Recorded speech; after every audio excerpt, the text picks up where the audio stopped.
القهوة المظبوطة بتحطي طبعا مية ساقعة، وتحطي السكر على حسب الرغبة، وتحطي معلقتين بن او 3 معالق على حسب اللي بيحبها.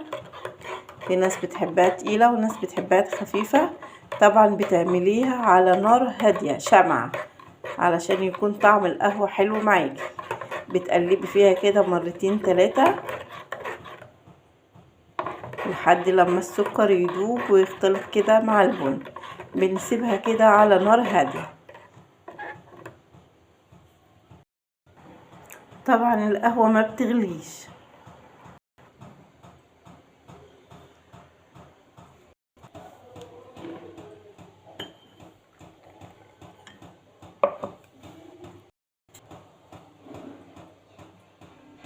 شايفين طلع بوش ازاي وجميلة؟